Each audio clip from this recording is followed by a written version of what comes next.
Bienvenue dans Smart Bourse, votre émission quotidienne sur Smart for Change pour rester à l'écoute des marchés. Chaque jour, vous nous retrouvez en direct à 17h à la télévision via vos box. Vous nous retrouvez également chaque soir en replay, en rattrapage sur bismart.fr ou encore en podcast sur l'ensemble de vos plateformes préférées. Au sommaire de cette édition ce soir, les données américaines qui ressurgissent du passé, les ventes au détail du mois d'octobre, mais surtout deux rapports sur l'emploi, l'un incomplet, celui du mois d'octobre, et l'un un peu plus complet, celui du mois de novembre, qui marque un retour à un taux de chômage de 4,6% pour le mois de novembre et qui confirme sans doute ex post la décision de la Fed de baisser ses taux à nouveau de 25 points de base ce mois-ci. Analyse plus détaillée et plus précise encore de nos invités de Planète Marché dans un instant sur le cas macro-américain. Au-delà de ces chiffres d'emploi, quel est le setup macro qu'on peut attendre pour l'économie américaine au cours de l'année 2026? Du côté européen, la nouvelle du jour, c'est l'Union européenne, la Commission européenne qui décide de redonner un peu de marge de manœuvre aux grands constructeurs automobiles en assouplissant les contours de la réglementation qui visait à interdire fermement les ventes de nouveaux véhicules avec moteur thermique à partir de 2035. Les constructeurs gagnent un peu de marge de manœuvre. Pauline Gratel vous apportera plus de précisions dans un instant sur ce cadre réglementaire assoupli pour l'automobile européenne. Et puis dans le dernier quart d'heure de Smart Bourse, nous évoquerons une tendance industrielle qui est en train de prendre de l'ampleur. Comment utiliser les ETF, ces enveloppes ETF, pour de la gestion active et pour de l'allocation d'actifs. Oddo BHF Asset Management a lancé son offre ETF il y a quelques semaines à peine et le co-responsable de l'allocation d'actifs d'Oddo BHF AM sera avec nous dans ce dernier quart d'heure pour nous expliquer les enjeux industriels de l'arrivée des ETF dans la gestion active et dans l'allocation d'actifs.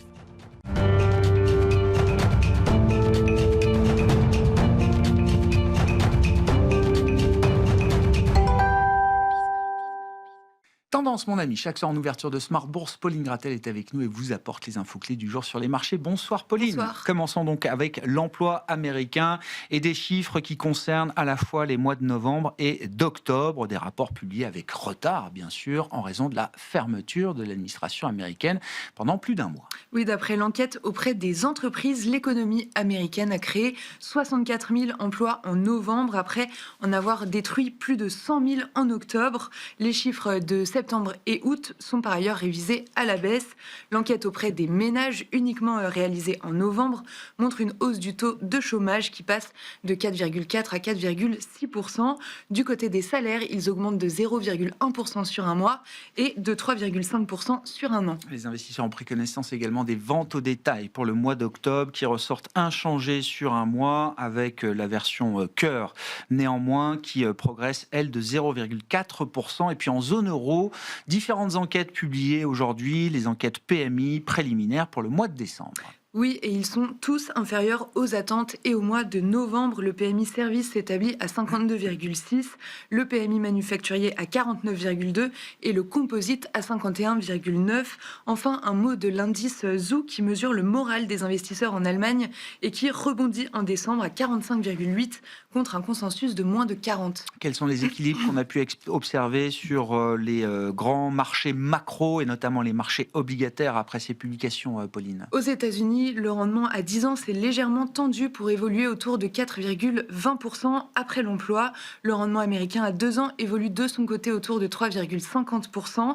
En Europe, le rendement allemand à 10 ans se stabilise autour de 2,85%. Sur le marché des changes, le dollar poursuit son repli et l'euro-dollar se rapproche de 1,18. Côté crypto, le bitcoin reste ancré sous les 90 000 $. Qu'en est-il par ailleurs des tendances observées sur les indices actions aujourd'hui ? Aux États-Unis, les indices ouvrent en léger repli de l'ordre de 0,2% pour le Nasdaq, le S&P 500 et le Dow Jones. En Europe, la tendance était plutôt positive dans la matinée avant que les indices évoluent finalement en ordre dispersé. Le CAC 40 évolue en léger repli, mais reste autour de 8100 points. En Asie, les indices ont tous clôturé en fort repli de 1,5% ou plus. pour le Nikkei, le CSI 300, le Hang Seng, le Kospi ou encore Taïwan. Et puis, côté valeur et secteur même, c'est l'automobile qui fait l'actualité aujourd'hui en Europe. Oui, le secteur se démarque partout en Europe. Il est soutenu par l'assouplissement des règles de la Commission européenne sur l'interdiction des moteurs thermiques en 2035.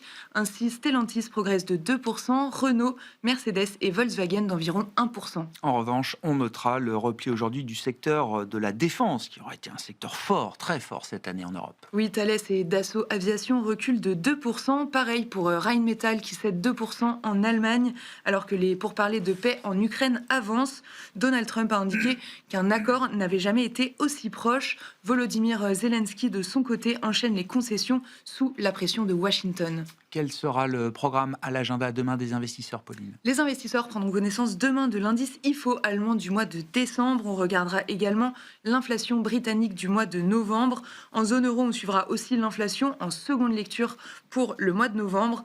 Il faudra attendre la fin de semaine pour connaître les décisions monétaires de la BCE, de la BOE ou encore de la BOJ. Tendance, mon ami, chaque soir en ouverture de Smart Bourse, Pauline Gratel est avec nous et vous apporte les infos clés du jour sur les marchés.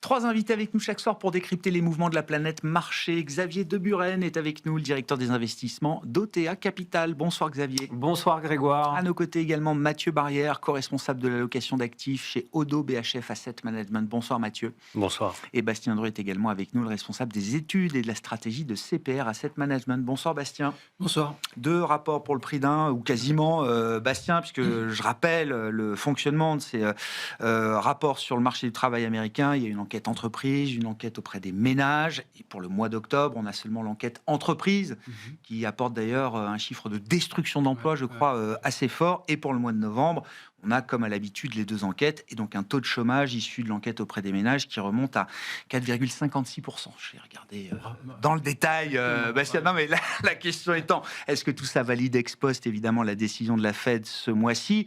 Et est-ce qu'on reste sur un ralentissement ordonnée du marché du travail, ou est-ce qu'il y a une forme d'accélération de la dégradation de ce marché du travail? Beaucoup de questions. Bon, alors, ce job report, il est double, hein, parce qu'il y a celui d'octobre et de novembre. Si on regarde l'ensemble des deux, octobre et novembre, si on agrège les créations d'emplois, c'est des destructions d'emplois aux alentours de moins 50 000, mais c'est largement expliqué cette contraction par le shutdown, en fait. Hein. Il y a des personnes des fonctionnaires qui ne sont pas comptabilisés comme étant en emploi, et donc il faut les retrancher. Si on regarde le secteur privé, donc j'ai amené mes notes là, on a sur l'ensemble des 2 mois 121 000 créations d'emplois dans le secteur privé. Donc ça a été soulevé par beaucoup d'observateurs aujourd'hui. Donc on pourrait dire, c'est super, finalement, il y a beaucoup de création d'emplois, sauf que c'est extrêmement concentré dans un seul service, qui est le secteur des services à la santé. Ouais. Et en fait, le secteur des services à la santé explique sur les 2 mois 124 000 des 121 000 créations d'emplois. Ah, ce qui veut dire que, hors service à la santé, finalement, il y a des destructions d'emplois. Ouais. Et c'est pas nouveau, hein, on le voit maintenant depuis un peu plus de 6 mois. En réalité, hors le secteur des services à la santé, on a vraiment un marché du travail qui est à l'arrêt. Tous les autres secteurs privés ne créent pas d'emplois. Alors, ils n'en détruisent pas non plus. Hein, ça veut dire que c'est quand même une configuration qui est très atypique. Donc c'est toujours ce low hiring, low firing. Ouais, on n'embauche plus, mais on ne met pas non plus à la porte. Exactement. En revanche, ce qu'on voit, c'est que ce marché du travail n'arrive pas à absorber les nouveaux entrants. Et là, on voit le chômage des jeunes est vraiment très élevé maintenant. Enfin, très élevé. Il est en forte progression sur les derniers mois, sur les derniers trimestres. Effet IA ou pas? Comment? Il y a probablement moins besoin de juniors dans les entreprises. Il y a probablement un effet IA, donc c'est toujours très difficile à quantifier. Quand on regarde les différentes études à droite, à gauche, les fêtes régionales, oui, c'est quand même probablement en bonne partie le cas. On pressent qu'il y a un peu de ça, quoi. Oui, exactement. Et en fait, le fait que le marché du travail n'arrive pas à absorber les nouveaux entrants, ça fait que le chômage est en train de monter. Et maintenant, donc j'ai fait le calcul, là, sur 1 an, on est sur 1 million de chômeurs en plus, quoi. Donc, je pense que la Fed peut quand même pas se satisfaire d'une économie qui est en train de générer 1 million de chômeurs par an. Donc, ça valide complètement la décision qui a été prise la semaine dernière de baisser les taux.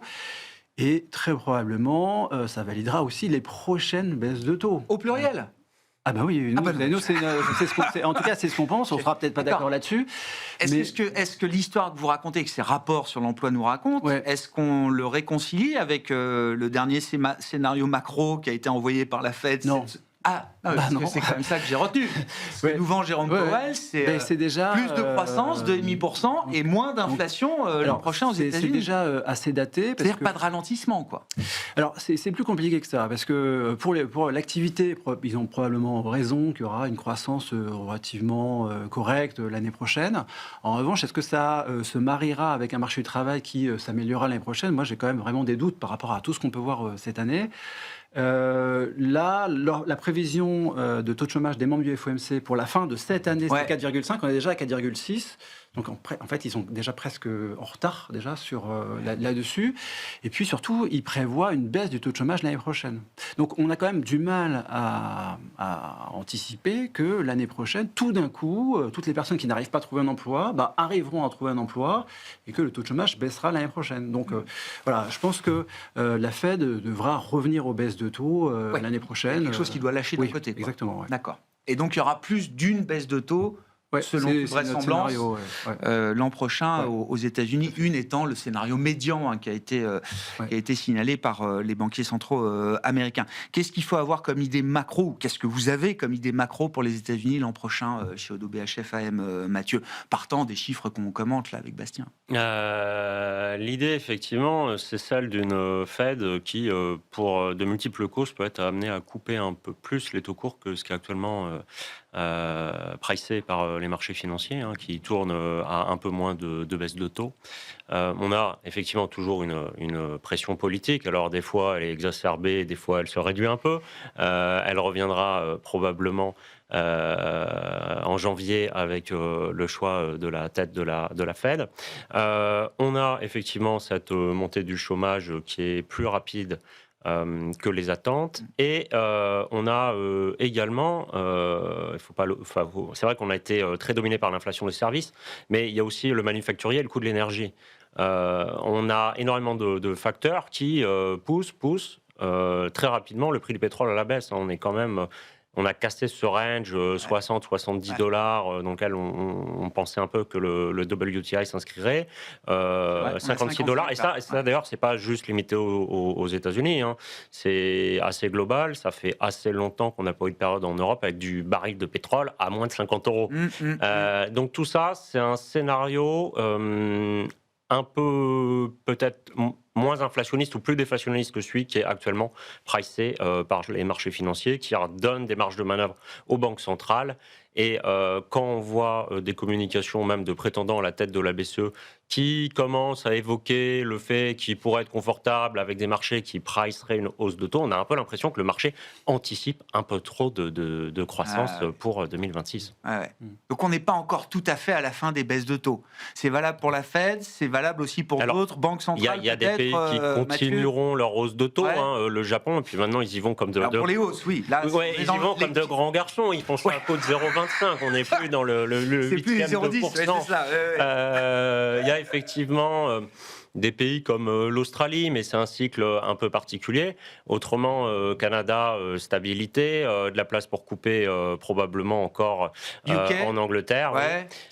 Et puis, alors en Chine, c'est un peu difficile. Ils ont plein d'outils, c'est pas uniquement les taux courts, ça peut être un peu ce qu'on faisait en Occident dans les années 80, la baisse des ratios obligatoires, des multiplicateurs bancaires, mais globalement des banques centrales qui ont un peu de la marge de manœuvre, parce que effectivement, il y a le vieillissement de la population qui peut avoir des effets à la fois inflationnistes et déflationnistes, mais les effets inflationnistes, ils sont peut-être un peu compensés justement par les gains de productivité apportés par l'IA. Bon, clairement, pas dans le secteur de la santé, c'est sûr. Et puis, cette baisse globale des prix de l'énergie avec des politiques environnementales plus souples aux États-Unis, peut-être un retour de pétrole russe un peu plus largement encore que ce qu'on a vu les dernières années. Qu'est-ce que ça implique pour vous, et notamment quand on gère, entre autres, des actions, Xavier, ces politiques de banque centrale, avec l'idée effectivement d'un truc un peu moins synchrone que d'habitude. Le cycle à la fois à la hausse et à la baisse n'a pas toujours été tout à fait le même pour chacune des grandes banques centrales. Et si on prend la Fed comme leader, ou en tout cas comme banque centrale de premier rang, Qu'est-ce qu'une Fed qui continuerait d'ajuster encore à la baisse ses taux? Qu'est-ce que ça implique pour le marché américain en l'occurrence? Alors, on l'a vu, les très bonnes performances des actifs risqués en 2025 et une grande partie de ces performances a été permis par le soutien des banques centrales avec des politiques expansionnistes et donc des baisses de taux. Ça s'est vu sur le marché européen avec, vous l'avez dit, la Banque centrale européenne qui a commencé son cycle de baisse des taux bien avant la Fed, qui ne l'a commencé qu'au mois de septembre. Mais ça a été un élément fondamental pour le marché, en plus d'une croissance économique qui a été plutôt bonne globalement et encore très résiliente aux États-Unis, alors qu'il y avait pas mal de craintes du côté de l'économie américaine. Donc, ces politiques expansionnistes sont des soutiens très clairs pour le marché. Et aujourd'hui, on va avoir, si on s'intéresse à l'Europe et aux États-Unis, on va avoir deux zones qui vont avoir deux vitesses différentes. Ouais. Puisque, on l'a dit, le cycle de baisse de taux de la Fed est en cours, va continuer. Je suis tout à fait d'accord sur le fait qu'on puisse avoir deux baisses de taux pour l'année prochaine aux États-Unis, parce qu'on va avoir une inflation qui va continuer à se maintenir sur des taux quand même élevés. Il y a le marché de l'emploi qui est clairement au point mort. Il y a pas, on l'a dit, il n'y a pas de destruction d'emploi, mais il n'y en a pas de création non plus. Et puis on voit du côté des données manufacturières aux États-Unis, c'est quand même assez médiocre. Et on voit aussi quand même un ralentissement du part de la consommation des ménages américains avec un moral qui reste quand même pas très en dehors pas très de bon. ceux qui vivent de l'IA ou qui vivent pour l'IA, je ne sais pas. Bien entendu. La photographie est un peu différente, quoi. Donc ça peut justifier l'aide de la Banque centrale américaine pour un peu de soutien à l'économie américaine. Et ça veut dire des dynamiques du marché action américain qui peuvent être différentes à un moment? Alors, par rapport à la situation européenne, donc on a dit, l'économie américaine pourrait tourner aux alentours de 2,5%, donc sur son potentiel économique. Du côté de l'Europe, on parle plutôt, alors même si la Banque centrale européenne est très dynamique dans son discours en disant qu'elle nous prépare à des révisions à la hausse de la croissance pour 2026, c'est un discours qui est quand même assez net sur le fait que le statu quo est là pour durer en Europe. Donc plus de soutien sur les conditions financières qui pourraient s'améliorer. Et quand il y a des conditions financières favorables, eh bien, ça permet de relancer l'investissement des entreprises ou la consommation des ménages, notamment en Europe. Donc, finalement, le potentiel de baisse des taux, il est en Europe et on est en plein dedans aux États-Unis. D'accord. Donc, on a un potentiel de croissance aux États-Unis qui est supérieur à la croissance européenne. Et quand on descend encore d'un niveau d'un point de vue microéconomique, on a... Alors, pour une fois, le consensus attend les mêmes croissances de bénéfices par action pour 2026 aux États-Unis comme en Europe, aux alentours de 15%. Ça fait 3 ans qu'il n'y a plus de croissance bénéficiaire en Europe. Ça fait 3 ans. Alors, on arrive sur des effets de base qui sont plus faciles à mettre. Maintenant, quand vous avez 1% de croissance économique sur la zone euro pour pouvoir justifier 15% de croissance des bénéfices par action, il y a quelque chose qui doit s'ajuster. Là Ça aussi, il y a une s'ajustera réconciliation par le consensus. D'accord. On est plus à l'aise avec des niveaux de croissance des bénéfices par action entre 10 et 15% aux États-Unis, justifiés par cette dynamique de croissance, justifiés pas évidemment par la dynamique d'investissement qu'on a sur la tech, on pourra en reparler, et pas mal de choses. Il y aura aussi la baisse des impôts qui sont prévus pour la première partie de 2026, qui devrait soutenir également. Donc les flux restent au vert pour être investis sur le marché américain. Aujourd'hui, si on compare et qu'on se dit, voilà, croissance politique monétaire juste sur ces faits-là et bénéfices par action, les États-Unis, encore une fois, cochent quand même les cases par rapport à l'Europe. Et est-ce que la dynamique du marché américain, je reviens à cette question, peut être différente? On a vu pour une bonne partie de l'année, en tout cas, au retour de l'été notamment, le thème IA à nouveau tout emporté sur son passage. Est-ce qu'il y a de la place pour d'autres sujets, d'autres thématiques dans ce marché américain et qui pourraient capter l'intérêt des investisseurs? C'est tout le but. Il y en a certainement. Il faut voir que le très gros rallye qu'on a eu sur le 4e trimestre de cette année a quand même remis les niveaux de valorisation sur des plus hauts historiques qui laissent quand même peu de place, voire pas de place Oui. pour un grain de sable, pour des déceptions, etc. Donc, faut faire attention à ça. On commence à voir certains signes, notamment dans le marché américain. Et ça, depuis un mois, le segment des petites et moyennes capitalisations américaines, qui avait été vraiment très, très délaissé, puisque les flux n'allaient que dans un sens, c'était sur le secteur de la tech, évidemment. Et depuis un mois, on voit que ce segment-là surperforme. C'est en hausse d'à peu près 5-6% sur un mois pour un marché qui est plutôt aux alentours de 1,5.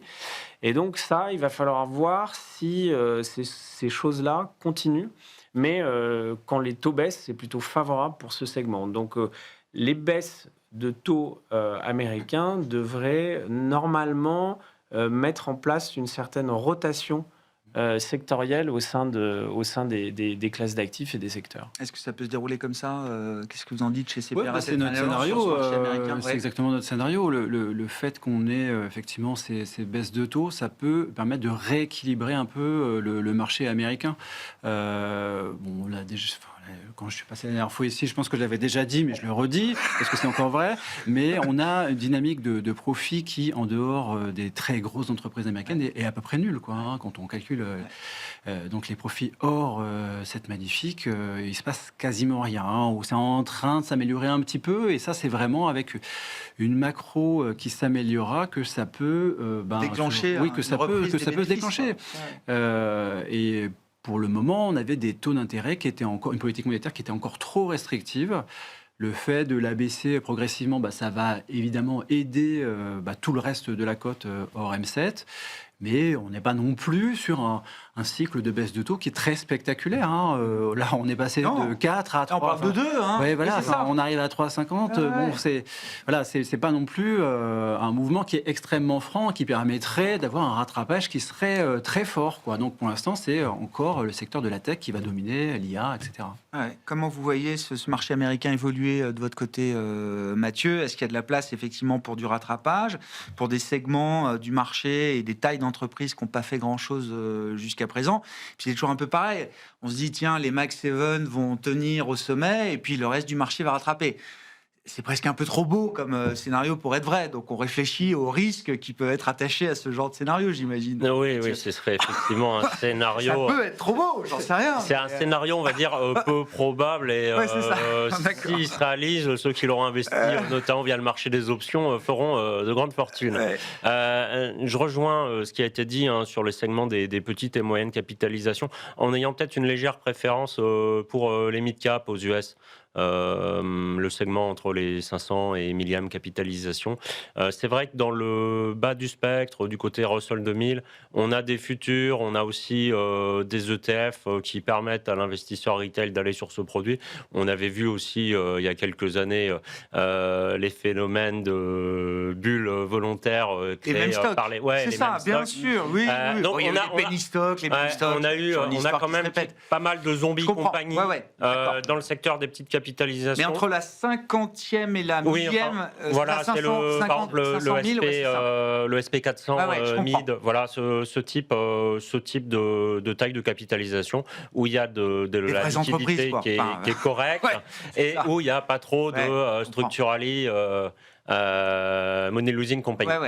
Ensuite, oui, effectivement, attention quand même, c'est pas notre scénario central, mais en cas de continuation de la forte baisse du dollar, ça continuera de faire un vent favorable pour les exportateurs US. Et donc là, c'est quand même un peu plus large, beaucoup moins small, et d'où aussi notre positionnement vers les mid. On a un positionnement un peu moins caricaturalement domestique. Pourquoi c'est pas votre scénario central, la poursuite de la baisse du dollar? La poursuite de la baisse du dollar, mais aussi vive, probablement on répète pas les moins 10 en ligne droite. Notamment vis-à-vis des marchés sur lesquels la tarification est quelque chose vraiment de central au niveau des imports-exports et notamment l'Europe, qui est quand même peut-être un des pays qui est les moins fermés aux imports, l'une des régions, pardon. Effectivement, on voit une poursuite de la baisse du dollar. On a été quand même surpris par le fait que ce soit l'euro qui soit en tête du peloton des monnaies qui seraient appréciées par rapport au dollar. Pourquoi ? On n'avait pas un différentiel de croissance dans notre faveur. Quand on regarde par rapport à des fondamentaux de long terme, c'est quand même une monnaie qui n'est plus excessivement décotée par rapport au fait qu'il y a à peu près au juste prix si on prend l'ensemble des partenaires de commerce de la zone européenne. Toujours pas cher par rapport au dollar. 182 yens pour 1 euro, ça commence à être assez compliqué. Là, le yen est au plus bas contre euro ever. Exactement. Finalement, on a peut-être encore le franc suisse qui reste relativement cher, forcément. C'est habituel par rapport à l'euro, mais on a beaucoup de monnaies qu'on s'est Et donc, si la baisse du dollar est faite contre euro, contre qui est-ce qu'on va voir le dollar baisser l'an prochain Alors, nous, on pense que effectivement, du côté japonais, il y a quand même pas mal de scénarios où on peut se matérialiser ce rebond du yen qui arrive parfois, qui s'évaste en général assez vite. De manière ordonnée, ou ça peut être toujours un peu brutal avec justement un peu de brutalité. C'est vrai que l'harmonie de la politique budgétaire et monétaire au Japon, elle est un peu mise à mal, mais finalement on a une remontée quand même assez significative des courbes de taux au Japon. Le portage d'obligations et d'actifs internationaux pour les assureurs japonais, ça peut être un peu moins évident. On peut avoir un effet, à un moment, il est temps de prendre profit sur ces actifs libellés en devises hautes que le yen pour les investisseurs japonais. Et là, évidemment, quand on met en cash, on rapatrie. Il y a aussi le renminbi. Enfin, moi, j'ajouterais le renminbi parce que l'un des chiffres marquants là, ces derniers jours, c'était le trillion de dollars d'excédent. Oui, mais sur 11 mois. Enfin, c'est ça qui était très impressionnant. Et surtout, ce que j'ai regardé, c'est que, en fait, l'excédent, il a monté, mais l'économie mondiale a grossi aussi sur ces dernières années. Et j'ai calculé donc l'excédent commercial chinois en pourcentage du PIB mondial. Et on arrivait à 1% du PIB mondial. Je crois que ça n'est jamais arrivé qu'un pays ait un excédent commercial. Je ne parle pas des exportations, je parle un excédent commercial aussi important. Et quand on regarde un cas à peu près semblable, qui était celui du Japon dans les années 80, ça avait mené à une très forte appréciation du yen. Et en fait, le sens de l'histoire, c'est peut-être aussi quand même de l'appréciation du renminbi. Et on n'en parle pas du tout parce que ça n'est pas spectaculaire, mais le renminbi est au plus haut maintenant depuis facilement 12 mois, voire un peu plus que ça. Je ne connais pas la date exacte, mais il y a vraiment une tendance qui est très claire et qui est même linéaire en fait sur les 12 derniers mois. Donc voilà, et je pense que ça, c'est quelque chose qui est favorable pour les devises émergentes en général. Et j'ai pris la parole. Vas-y. Sur le renminbi, c'est probablement un peu plus ordonné dans le cas japonais. Oui, plus contrôlé, ça c'est sûr. Et du coup, ça peut bénéficier à d'autres devises émergentes. On peut penser, par exemple, au réal brésilien. Enfin, ça fait partie des choses que nous, on regarde. C'est un petit thème qu'on a commencé à traiter, 2026, l'année des devises émergentes et asiatiques. Alors, on s'est focalisé sur l'Asie, mais pourquoi pas, effectivement, pour le réal brésilien. Ce jeu de devises, c'est vrai que c'est intéressant. L'euro, l'envolée de l'euro sur la première partie de l'année, ça se retrouve aussi, j'imagine, dans l'absence de croissance bénéficiaire des entreprises à la fin de l'année.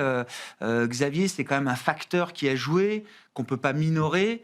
Et quand vous reprenez le consensus et les anticipations de croissance bénéficiaire pour l'Europe, une des raisons d'y croire cette fois, c'est de se dire que oui, le jeu des devises sera peut-être moins défavorable à l'Europe. Une bonne illustration d'ailleurs, c'est tout le segment de la quality growth, donc les valeurs de croissance et de bonne qualité, le luxe par exemple, et donc finalement on peut élargir ça aux grandes entreprises européennes exportatrices qui ont effectivement souffert de cette appréciation de l'euro par rapport au dollar, perte de compétitivité et puis un impact significatif sur les publications de résultats, évidemment. Et ça s'est vu sur les performances, en dehors de pas mal de choses, mais c'est quand même un des éléments qui a évidemment pesé sur le sentiment et sur la performance de ces valeurs.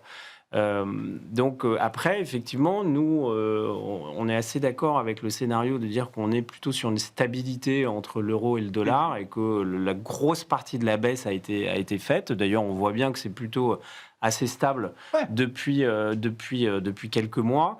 Le discours aussi divergent, ça rejoint ce que je disais tout à l'heure, entre un assouplissement de la Fed et un discours plus dur également de la BCE. Ça aussi permet également de figer un peu ça et pourquoi pas de voir une petite réappréciation du dollar. Donc cet élément qui avait beaucoup pesé cette année, je vous rappelle que ça coûte quasiment, notamment sur les investissements en euros Oui. sur des actifs libellés en dollars, ça coûte quasiment 12 ou 13% de de performance. Donc bien sûr, c'est évidemment pas négligeable.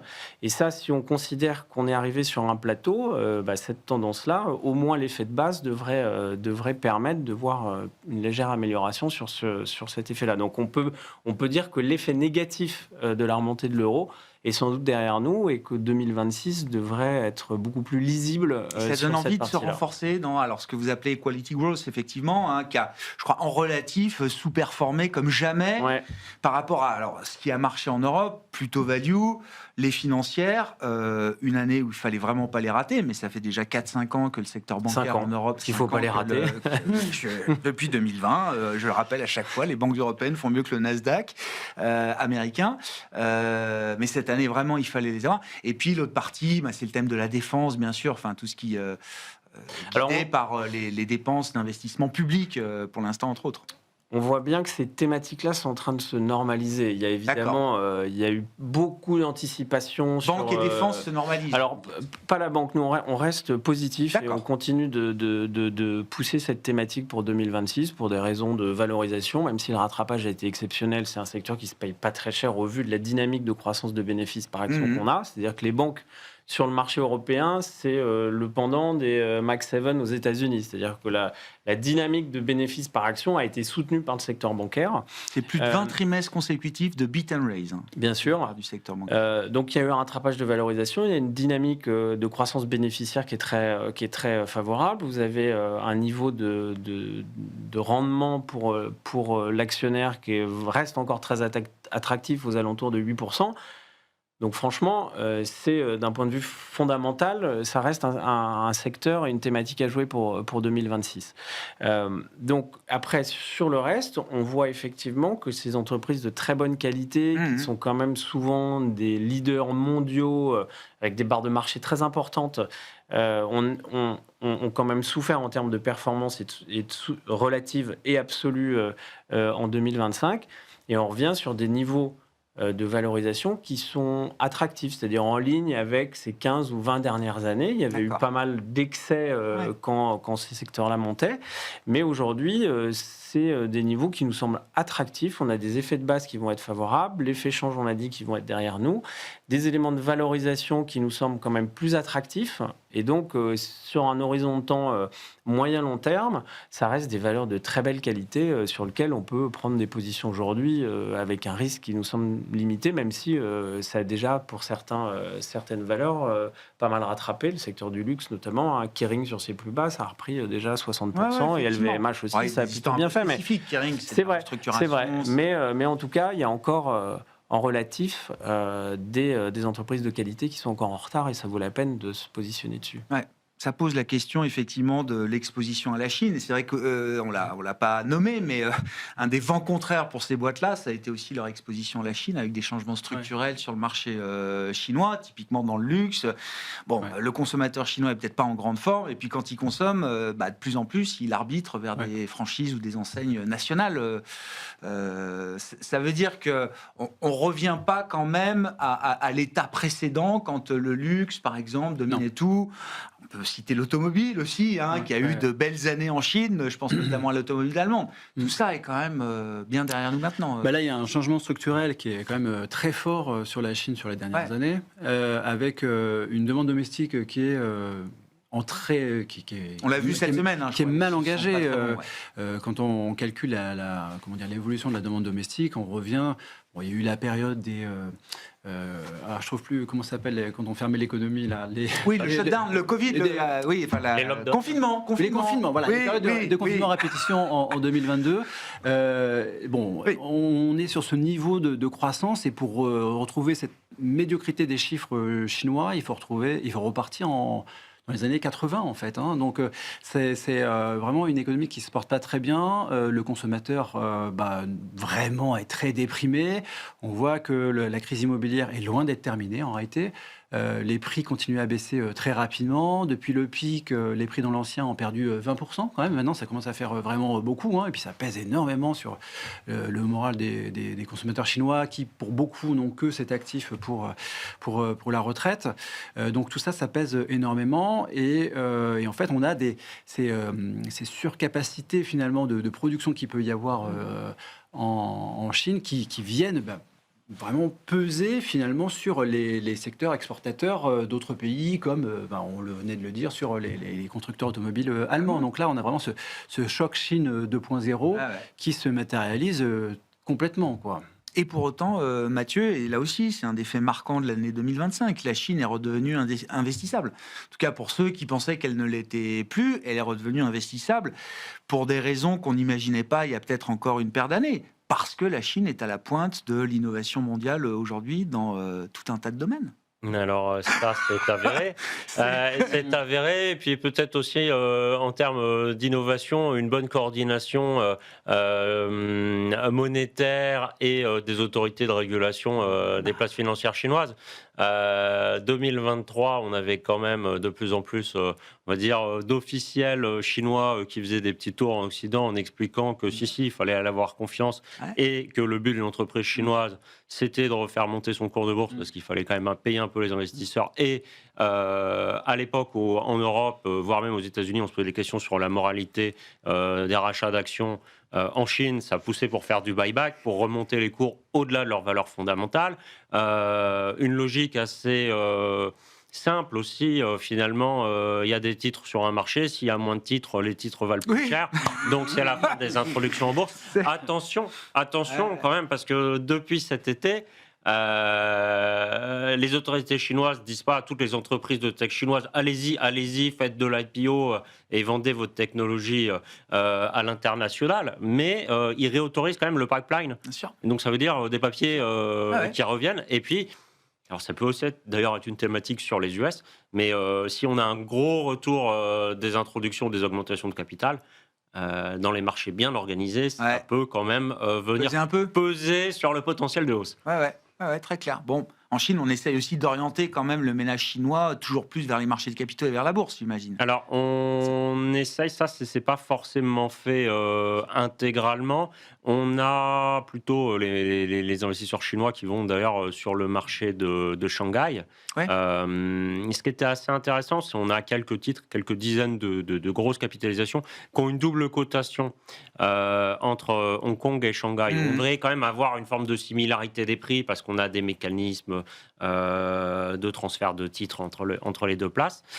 Historiquement, quand je dis historiquement, c'était on va dire de 2011 jusqu'à 2023, on avait les entreprises chinoises qui étaient moins chères à Hong Kong, la place des investisseurs internationaux, qu'à Shanghai. C'est toujours un peu le cas, mais c'est plus absolument systématique. On a même certains titres, on va dire, traditionnellement qui avaient toujours été considérés comme acceptables, qui commencent à être maintenant plus chers sur la place internationale, très caricaturale, que la place domestique. Donc, je pense qu'on peut plus raisonnablement dire qu'il y a un sous-positionnement structurel des gérants actifs sur la Chine désormais. Et d'ailleurs, il suffit de le voir par le jeu des corrélations. Une autre manière de jouer la Chine cette année, c'était assez bête, c'était de pas avoir d'Inde. On regarde la performance du marché indien. Bon, ce momentum trade, long Chine, short Inde, comme plein d'autres trades de momentum dans le marché, ça commence quand même à fatiguer caler. un peu. Donc, c'est ça. Pour du structurel, la Chine, ça reste formidable. En conjoncturel et en tactique, il n'y a pas forcément un potentiel énorme dans la semaine qui vient. On parlait IPO, j'ajoute M&A aussi. Est-ce qu'on a les ingrédients d'une vraie reprise de ces sujets qui sont aussi des thèmes de marché à part entière, qui permettent de mettre des prix, de mettre des niveaux de valorisation aussi. C'est vrai que sur la partie M&A, on a terminé un peu l'année en fanfare avec la surenchère autour de Warner Bros. Discovery, la bataille entre Netflix et Paramount, mais ça avait commencé fort aussi avec les chemins de fer aux États-Unis, un gros deal dans les chemins de fer américains. Est-ce que c'est un thème là qui repart pour vous On voit que de toute façon, sur ces grandes consolidations un peu structurelles, il y a toujours des opérations. Ce qu'il faut regarder, c'est un peu plus bas, un étage des petites et moyennes entreprises, par exemple. Et on voit bien que là, notamment aux États-Unis, avec la faible visibilité qu'il y a sur l'implémentation des droits de douane et les conséquences que ça va avoir, etc., que les chefs d'entreprise ne bougent pas une oreille vont pas se mettre à investir, d'ailleurs, que ce soit dans des capacités de production ou que ce soit dans des acquisitions. D'ailleurs, ça sous-entend et ça explique aussi que le marché de l'emploi soit aussi atone. C'est qu'il n'y a pas de décisions d'investissement qui sont prises là-dessus. Après, on regarde en Europe, on a quand même une meilleure visibilité quand même. On a retrouvé des niveaux de financement qui sont vraiment très corrects. Et là, on a l'investissement des entreprises et des chiffres qui montrent qu'on a une reprise. On peut le voir d'ailleurs, SPI, qui lui continue à consolider son marché, continue à consolider, à racheter des entreprises, etc. Donc ça, il y a un flux sous-jacent. Quand une entreprise a un bilan sain et la capacité de pouvoir acheter, profite justement de certaines opportunités pour pouvoir continuer à consolider son marché. Après, on a vu aussi certaines... petite capitalisation avec des niveaux de valorisation injustifiables, tellement basses, qui se sont fait racheter. C'est assez logique quand il y a une telle divergence au sein des thématiques, au sein des secteurs en termes de performance et en taille de capitalisation. Ça doit alimenter normalement le marché du M&A et l'illustration d'une reprise qu'on a vue sur le T4 nous le prouve. Ouais. Après, je notais qu'en moyenne, quand même, alors le privé, le private equity, offre encore des valorisations plus intéressantes pour les entreprises que les marchés liquides cotés. Effectivement, une forme d'aberration. Il y a une déprime à la liquidité, une prime à l'illiquidité aujourd'hui, mais quand même, j'ai l'impression que les deux convergent. Les multiples payés dans le privé sont quand même bien moins élevés aujourd'hui qu'il n'y avait encore quelques années derrière nous, quoi. C'est sûr. Ça s'ajuste. Ça s'ajuste. Forcément, il y avait certainement des exagérations dans le private equity, mais si on regarde la dynamique du private equity, et je pense que l'élément le plus facile pour juger cette dynamique, c'est les levées de fonds, de nouveaux fonds. Par ces gérants de private equity, et c'est quand même très très difficile aujourd'hui. Il y a des objectifs qui sont donnés. Finalement, les fonds, les acteurs du private equity n'arrivent qu'à lever 50, 60, 70% de leurs objectifs. Ça montre bien que déjà les gens en ont beaucoup. Et que finalement les performances qui commencent à arriver montrent qu'on est loin des niveaux de TRI qu'on avait pu constater c'est les années précédentes. Donc tout s'ajuste. Donc ça met du temps, mais tout s'ajuste. Bon, petit tour de table à mot d'ordre pour l'investissement en 2026 chez CPR Asset Management. Je ne sais pas, une ou quelques idées directrices Nous, on croit toujours au thème de l'IA. On a un fonds IA, mais on croit vraiment qu'en fait, les interrogations qu'il va y avoir, parce qu'il y aura des interrogations qui créeront de la volatilité sur cette trajectoire, finalement, là, on aura de bonnes performances sur l'année 2026. On continue à croire que la progression des profits qu'on peut avoir sur les grandes sociétés technologiques se poursuivra. Les doutes qui pourront apparaître, qui apparaissent déjà et qui pourront apparaître à nouveau, seront quand même évacués par la performance économique de ces entreprises. C'est vraiment ce qu'on pense, c'est que la demande pour tout ce qui concerne les services cloud aux États-Unis et les demandes pour les data centers est vraiment beaucoup plus forte que la capacité de déploiement finalement que peuvent avoir les hyperscalers.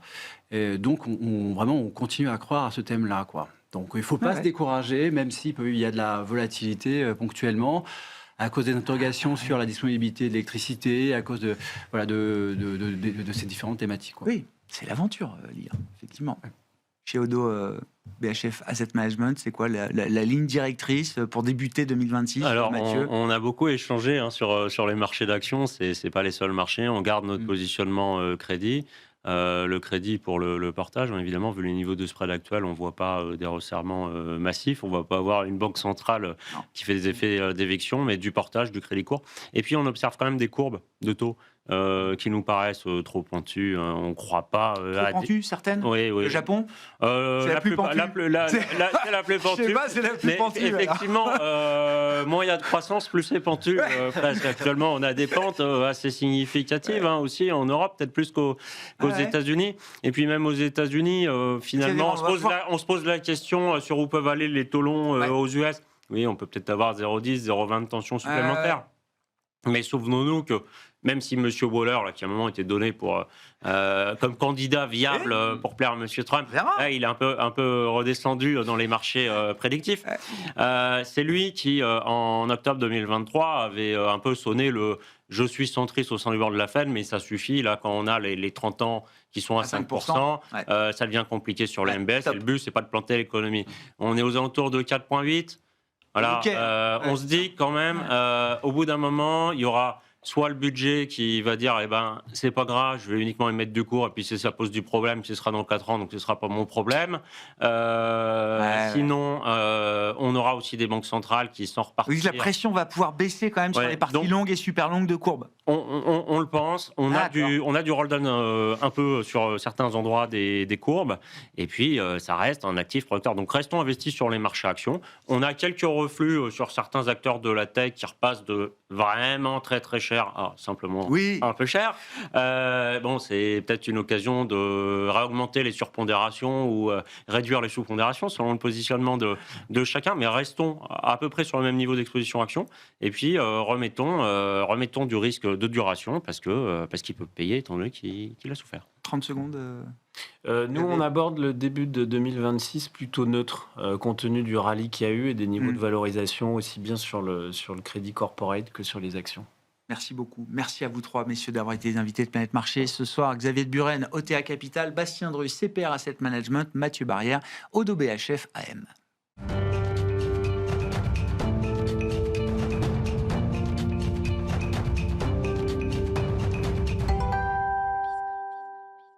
Le dernier quart d'heure de Smart Bourse, chaque soir, c'est le quart d'heure thématique. Le thème ce soir, c'est un enjeu industriel pour des sociétés de gestion dites actives.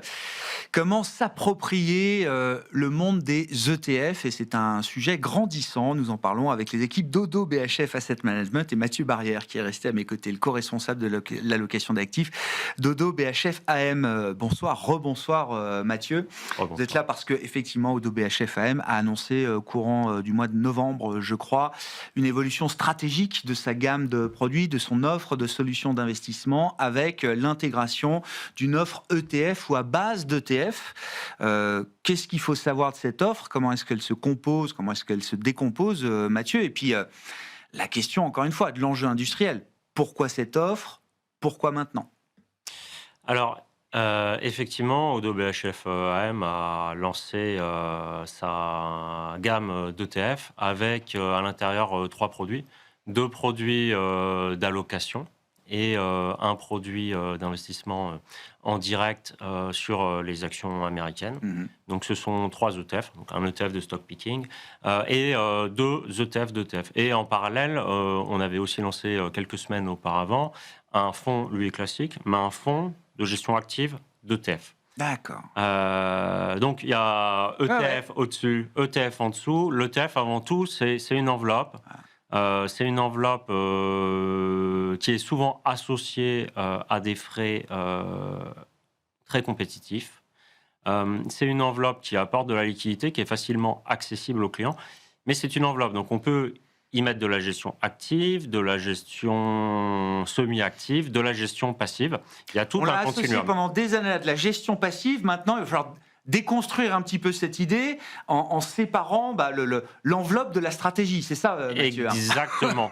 ETF, c'est Exchange Traded Funds. Finalement, c'est un fonds dans lequel le mécanisme de souscription-rachat est un peu différent. Il y a des acteurs qui peuvent y accéder sur le marché primaire classique. Et ces acteurs, eux, ils proposent en permanence à l'achat et à la vente sur les différentes bourses les parts du fonds aux investisseurs, qu'ils soient retail ou institutionnels. Il y a une partie qui est accessible pour notamment les investisseurs particuliers directement via les volumes qu'on observe dans les carnets d'ordre des bourses.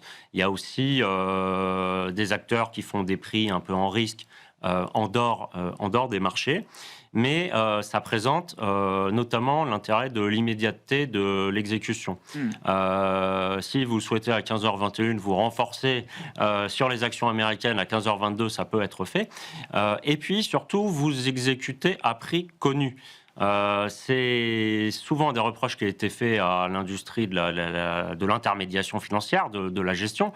C'est-à-dire qu'on peut être porteur d'un fonds qui a une très belle évolution, on souhaite passer un ordre, on en sort, il se trouve qu'il y a un délai technique entre 12 et 36 heures, et le prix d'exécution peut être un prix auquel on n'aurait pas souhaité être exécuté. Pas forcément optimal, voilà. On est d'accord. Donc ça apporte de la flexibilité supplémentaire.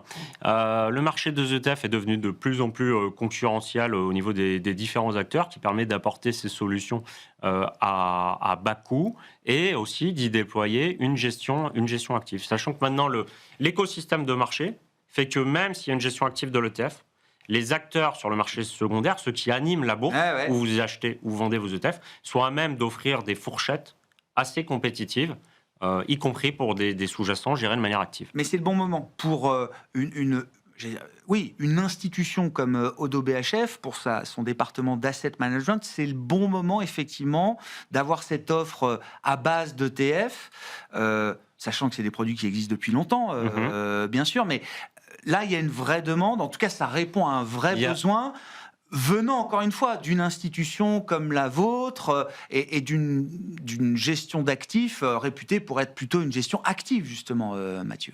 C'est justement parce que cette possibilité de faire une gestion active est vraiment active, pas, on va dire, active systématique. On a eu une très forte croissance du marché des ETF actifs. Finalement, est catalogué comme ETF actif, tout ETF qui ne suit pas exactement son indice. Je me fais l'avocat du diable, à la limite, on aurait un ETF passif qui serait mal géré, il finirait par devenir actif. Je suis d'accord. Par exemple, si on prend les ETF obligataires, dans certains univers obligataires, vous avez plusieurs milliers, voire dizaines de milliers d'émissions individuelles. Dans un ETF, il y a des logiques d'échantillonnage statistique pour recomposer l'indice en prenant tel ou tel échantillon. Donc il y avait déjà une forme de micro-activité par rapport aux indices historiques au sein des marchés. C'était managé quand même. C'était managé. Ensuite, il y a eu des évolutions pour, par exemple, rentrer des critères de type ESG, extra-financier. Et finalement, dès qu'on rajoute des critères pour customiser une solution, il y a le risque un peu d'exécution automatique. On le voit bien sur les marchés financiers. Une entreprise qui passe de la 41e place en France à la 41e, il y a un impact sur le cours de bourse. Donc il y avait déjà un intérêt, une logique à faire du micro-management de transition, à ne pas répliquer strictement l'indice. Et maintenant que les ETF, en fait, on va dire, se démocratisent et s'étendent sur de plus en plus de classes d'actifs, y compris des classes d'actifs où des fois il peut manquer des liquidités ici ou là sur telle émission, il aurait été, on va dire, un peu suicidaire de faire ça de manière strictement passive. Donc, il y a une augmentation, cette création de la gestion active au sein des ETF, qui s'est développée avec tout un écosystème en place qui fonctionne bien. À qui ça s'adresse, cette offre ETF et qu'est-ce qu'elle permet de construire et de faire? On parle de gestion active, on parle aussi de produits d'allocation d'actifs. C'est ça, exactement. Mathieu. On avait historiquement un fort axe sur des solutions d'allocation d'actifs vraiment globales, extrêmement diversifiées pour nos clients institutionnels. Pour ce faire, on était souvent sous des formats fonds de fonds dans lesquels on pouvait investir en fonds. On investissait depuis plus de 15 ans en ETF, notamment sur les grandes capitalisations, aussi en ligne directe parfois. Maintenant, on a un marché de l'ETF qui a énormément grossi. Je crois qu'aux États-Unis, on a autant, voire plus, d'ETF actions qu'il y a d'actions existantes. Donc, c'est dire la diversité des produits. Évidemment, il faut bien les sélectionner. Et voilà, on connaît bien les maisons, les frais, et puis aussi les frais de transaction auxquels on peut avoir, nous, accès en tant que professionnels. Et donc, vu que le marché de l'ETF est devenu, l'ETF passif, les sous-jacents, est devenu compétitif, y compris sur des segments de marché. Sur des briques, sur des briques. Par exemple, des monopays dans les émergents, des sous-segments en termes de notation dans le monde obligataire. C'est très fin, très granulaire. C'est devenu granulaire et compétitif sur presque tous ces segments. Donc, ça nous permet de dire on crée des produits dont l'actif est 100% ETF, avec éventuellement un volant de dérivés pour agir sur les marchés quand les bourses sont fermées, ou pour encore optimiser encore un peu les prix d'exécution. Offrir des solutions réellement diversifiées, à même de battre des indices de type MSCI World All Countries, donc on prend vraiment tout ce qui existe dans le monde, sans être absent d'un coin de la côte, non pas parce que c'est une conviction, mais parce que ce n'était pas accessible. Donc maintenant qu'on peut l'offrir à des coûts très efficaces, et quand je parle de coûts, je parle des coûts totaux et des coûts induits par les sous-jacents et des coûts de transaction, et bien à ce moment-là, cette solution, on souhaite l'apporter à nos clients. Mais alors, j'aurais adoré qu'il y ait le directeur du développement à votre côté, Mathieu, mais l'idée, c'est que c'est des produits complémentaires par rapport à l'offre que vous avez déjà en matière d'allocation, par exemple, ou est-ce que c'est des produits qui ont vocation à venir se substituer pour certains clients? Ce sont des produits complémentaires, notamment pour les investisseurs qui souhaitent avoir vraiment des allocations très diversifiées. Les produits que nous avons lancés, ce sont systématiquement des benchmarks globaux, où on conserve notamment par défaut l'exposition devise induite par les actifs sous-jacents. Donc c'est, pour vous donner un exemple, Odo Global Navigator. Donc ça, c'est le produit d'allocation, c'est ça? C'est ça, c'est un produit d'allocation, c'est un fonds d'ETF, 60% actions, 40% obligataires, benchmark MSCI Monde, y compris les émergents, et du côté obligataire, on est aussi Global Investment Grade. La même chose, déclinée sous format ETF, en ETF d'ETF, avec une gestion active sur un format 60-40. Et l'idée, donc, c'est pas de rester uniquement sur, on va dire, deux belles valeurs dans lesquelles on a des convictions fortes en termes de stock picking, mais on est dans des marchés où, pour des investissements de l'ordre de quelques trimestres, quelques années, finalement, ce qui joue énormément, c'est les multiples de valorisation plutôt que l'évolution des fondamentaux des entreprises. On peut le constater, on peut le regretter, mais en attendant, c'est un fait. Et on souhaite obtenir et pouvoir apporter à nos clients des produits à même de s'exposer sur l'intégralité des classes d'actifs listées. Et est-ce que ça implique à un moment que vous soyez en direct avec ces clients et les futurs clients de la gamme ETF d'Odo, par exemple, Mathieu? Alors, en termes de communication, on a une communication comme sur tous nos produits. Effectivement, en termes de mécanisme, de circuit, de souscription, rachat, c'est intermédié par des tierces parties, vu que ça passe notamment pour les clients individuels via les bourses. Les bourses. Donc, on n'a pas forcément, nous, autant la connaissance des clients, mais les clients nous connaissent autant. Et ont autant d'informations. Bon, merci beaucoup Mathieu, merci d'être venu expliquer ce sujet industriel effectivement et comment les ETF historiquement dédiés à la gestion passive deviennent de plus en plus des produits en forte croissance. Actifs, en forte croissance. Oui, on voit quoi en Europe? C'est un marché qui sera de l'ordre de 3 1000 milliards en 2030, Alors, j'ai vu. C'est de la prospective. C'est ça, on peut voir qu'actuellement, les ETF actifs au sein du marché des ETF, selon la meilleure rencontre, c'est environ 3% du stock, mais pas loin de 10% des flux. C'est ça, oui. Donc c'est vraiment le segment en croissance aujourd'hui au sein de l'industrie ETF. Merci beaucoup Mathieu. Mathieu Barrière, co-responsable de l'allocation d'actifs chez Odo BHF Asset Management, qui était avec nous l'invité de ce dernier quart d'heure de Smart Bourse.